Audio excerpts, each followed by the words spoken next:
Assalamualaikum warahmatullahi wabarakatuh. Perkenalkan, nama saya Ahmad Surya Alamsyah dengan NIM 23314071111001. Di sini saya akan mempresentasikan proyek untuk ITS manajemen proyek dan untuk pengerjaan UAS proyek IoT. Proyek saya ini bernama Coldfarm yang memiliki moto Healthy Chicken and Smart Cooling.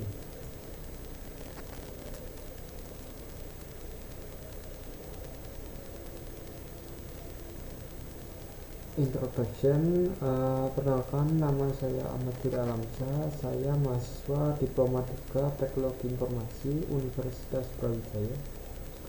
Saya berfokus pada pengembangan aplikasi berbasis web dengan minat khusus di sisi front-end untuk menciptakan pengalaman pengguna yang menarik dan efisien. Portofolio lengkap saya bisa di GitHub Ahmad Surya Alamsyah. Moto hidup saya yaitu jalani saja sambil pura-pura ngerti.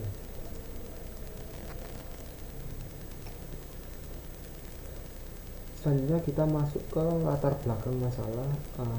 Yang pertama yaitu suhu kandang ayam seringkali naik melebihi batas optimal. Yang kedua, pemeliharaan suhu masih manual, tidak efisien dan tidak responsif. Yang ketiga, kematian ayam meningkat saat musim panas. Solusi dari Coldfarm sendiri yaitu yang pertama, memantau suhu kandang secara real time. Yang kedua, menyalakan kipas secara otomatis saat suhu melebihi ambang batas. Yang ketiga, memberikan notifikasi ke peternak melalui email atau telegram. Selanjutnya, keunggulan utama Coldfarm yaitu yang pertama, kontrol suhu otomatis. Sistem IoT Coldfarm secara otomatis menyalakan atau mematikan kipas berdasarkan suhu di dalam kandang. Hal ini menjaga suhu tetap stabil, mencegah panas, dan menciptakan lingkungan yang ideal bagi ayam untuk tumbuh sehat. Yang kedua, ada efisiensi waktu dan tenaga. Dengan sistem otomatis, peternak tidak perlu memantau dan menyalakan kipas secara manual. Ini menghemat tenaga kerja, mengurangi kesehatan manusia, dan memungkinkan fokus pada hal lain dalam manajemen peternakan. Selanjutnya kita masuk ke rancangan.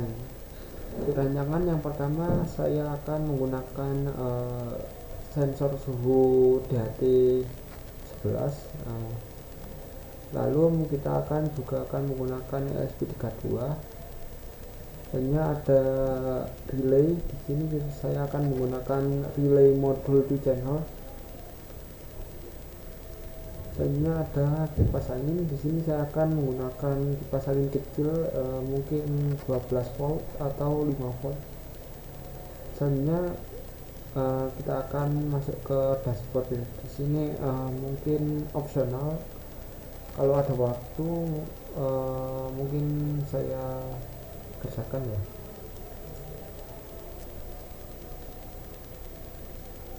Selanjutnya kita akan masuk ke box breakdown structure atau yang disingkat BBS. Di sini saya membagi menjadi 6 tahapan. Yang pertama ada tahapan perencanaan, meliputi identifikasi masalah, solusi, dan jadwal. Selanjutnya untuk tahapan kedua yaitu desain sistem, meliputi diagram blok dan flowchart. Selanjutnya ada rancangan elektronik dan desain housing. Untuk tahap ketiga yaitu pengadaan komponen. Di sini saya menggunakan ESP32. Sensor suhu saya menggunakan DHT11. Lalu ada kipas dan relay, dan yang terakhir pelengkapan kabel. Lanjut ke tahap 4, yaitu pembangunan sistem, meliputi rakit hardware, coding ESP32, integrasi sensor, relay, dan kipas. Dan yang terakhir, jika ada waktu untuk mengerjakan, saya akan membuat dashboard web. Selanjutnya pada tahap kelima ada pengujian. Di sini meliputi uji otomisasi suhu, terus ada uji kestabilan, dan yang terakhir uji konektivitas. Lanjut ke tahapan ke-6, dokumentasi, meliputi laporan dan PPT, desain logo, nama, dan yang terakhir pembuatan video demo. Selanjutnya kita masuk ke biaya. Yang pertama, biaya perangkat keras. Pertama, komponennya yaitu ESP32 dashboard, jumlahnya 1. Harga satuannya sekitar 55.000 jika di toko online. Yang kedua, sensor suhu DHT11, jumlahnya 1, harganya sekitar 15.000. Yang ketiga ada relay modul 2 channel, jumlahnya 1, harganya sekitar 18.000. Selanjutnya ada kipas, kita menggunakan 5 volt sampai 12 volt, jumlahnya 1, harganya sekitar 25.000. Dan yang terakhir kita membutuhkan kabel jumper male female, jumlahnya 1 set. Satu setnya harganya 7.000. Jadi untuk total biaya perangkat keras kita membutuhkan sekitar 120.000. Selanjutnya yaitu biaya perangkat lunak. Yang pertama, VS Code kita bisa download secara gratis. Yang kedua, kita untuk simulasi kita menggunakan Wokwi, sini juga gratis. Dan yang ketiga, untuk pembuatan dashboard webnya saya menggunakan framework Laravel, ini juga gratis ya.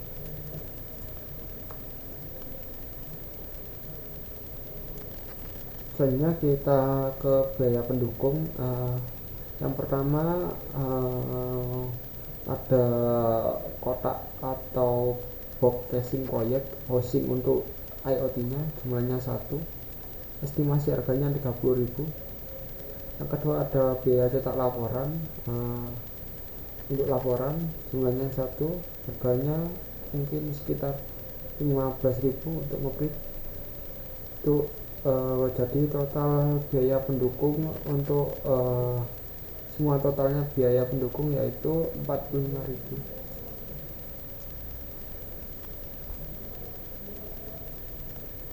Jadi untuk estimasi total seluruh proyek ini meliputi biaya perangkat keras 120.000, dan ada biaya perangkat lunak gratis, dan yang ketiga biaya pendukung 45.000.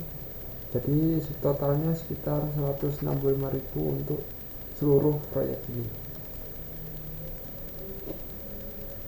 Selanjutnya ada pemetaan resiko proyek.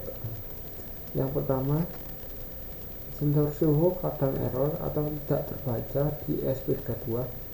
Kategorinya teknis, kemungkinannya sedang, dampaknya tinggi. Solusinya mencari sensor lain seperti DHT22 atau DS18B20, tapi mungkin ini harganya lebih mahal dibanding DHT11 ya. Selanjutnya ada nomor 2 yaitu ESP32 tidak merespon saat upload atau hang setelah nyala. Kategorinya perangkat, kemungkinannya sedang, dampaknya sedang. Solusinya melakukan check port dan board dan memastikan tidak ada konslet. Yang ketiga, kurangnya pemahaman dasar IoT dan ESP32. Kategori pengetahuan kemungkinannya tinggi, dampaknya tinggi. Untuk solusinya mengikuti video tutorial dasar IoT dari YouTube maupun course online lainnya. Salah satunya yaitu Udemy. Yang keempat, alat fisik belum tersedia. Kategori finansial kemungkinannya sedang, dampaknya tinggi. Untuk solusinya dengan melakukan full simulasi di Walkwi sambil menabung untuk membeli perangkat.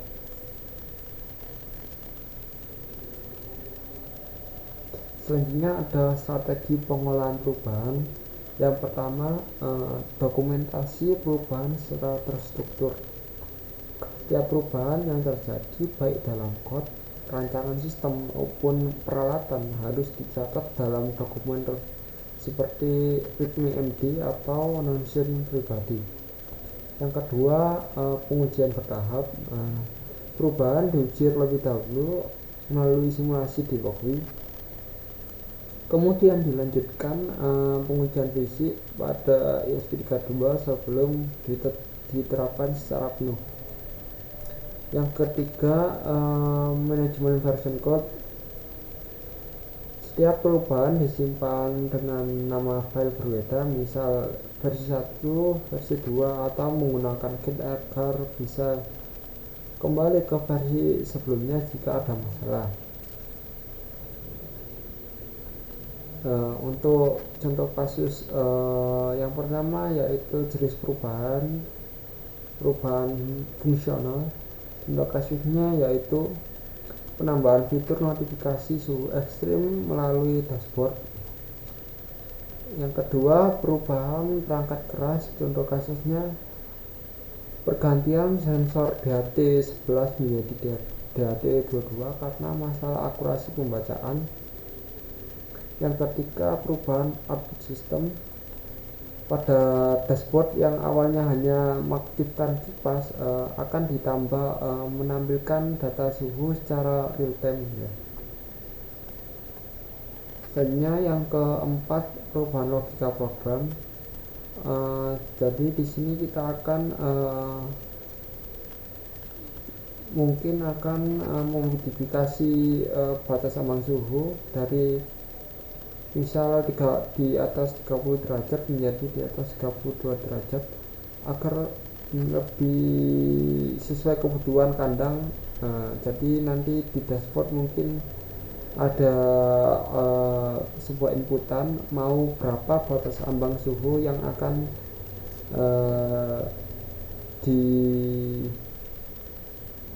menjadi batasannya. Selanjutnya estimasi waktu PET atau proyeksi penyelesaian proyek. Untuk rumusnya sendiri yaitu O ditambah 4 dikali M terus ditambah P dibagi 6 akan mendapatkan waktu PET. Yang pertama ada perencanaan proyek. Waktu optimisnya 2 hari, kemungkinannya 3 hari, dan waktu pesimisnya 5 hari. Untuk waktu PET-nya 3,33 hari. Selanjutnya ada desain sistem. Waktu optimisnya 2 hari, terus kemungkinannya 4 hari, dan waktu pesimisnya 6 hari, menghasilkan waktu PET 4 hari. Selanjutnya ada pemrograman dan pemasangan alat. Waktu optimisnya 3 hari, kemungkinan diselesaikannya 5 hari, dan waktu pesimisnya 3 hari, mendapatkan skor PET 5 hari. Selanjutnya pengujian sistem. Waktu optimisnya 2 hari, kemungkinannya 3 hari, waktu pesimisnya 5 hari, mendapatkan skor PET 3,33 hari. Selanjutnya ada dashboard dan integrasi IoT. Waktu optimisnya 2 hari, kemungkinannya 3 hari, dan waktu pesimisnya 4 hari mendapatkan skor PET 3 hari. Selanjutnya dokumentasi dan presentasi. Waktu optimisnya 2 hari, kemungkinan diselesaikan 3 hari, dan waktu pesimisnya 5 hari mendapatkan skor 3,33 hari. Jadi total waktu yang dibutuhkan untuk menyelesaikan proyek ini dengan menggunakan metode perhitungan PET yaitu 21,99 hari atau 22 hari ya. Jadi sekian presentasi proyek Colframe saya. Jika ada salah kata mohon maaf. Sekian, wassalamualaikum warahmatullahi wabarakatuh.